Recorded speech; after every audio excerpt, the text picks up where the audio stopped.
Damu iliyomwagika zaidi ya miaka 2000 iliyopita inazo nguvu za kuweza kutenda chochote ambacho tunamwaminia akaweze kutenda. There is power in the blood of Jesus. Amen.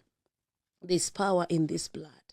This blood that was poured on the cross more than 2,000 years ago is powerful, is able to deliver, is able to do more than you can even imagine. If you're trusting God for healing this morning, I want you to believe in the blood of Jesus. There is power in the blood of Jesus. If you're trusting God for deliverance this morning, there is power in the blood of Jesus. If you're trusting God for revival, for restoration, for whatever thing that you're trusting God for, there is power in the blood of Jesus. Kunazo nguvu katika damu ya Yesu Kristo. Hiyo damu inaweza. It is still wet. Kuna mchungaji ambaye nilikutana naye kule maeneo ya Kitui. Siku moja nilikuwa nimeitwa nikahubiri.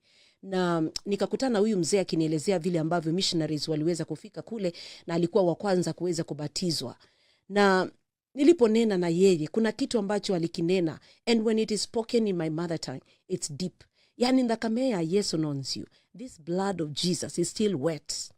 Hii damu ya Yesu bado ina unyevunyevu, inatiririka. Hii damu inakomboa. Hii damu bado inafanya kazi.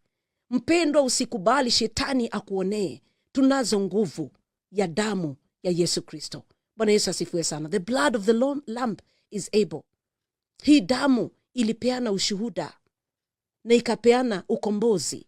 Hii damu inaweza. Iitie damu ya Yesu Kristo ambayo inaweza kufanya mambo yote. This blood is powerful. This blood is able to deliver. There is power. There is power. Power, wonder-working power in the blood of the Lord.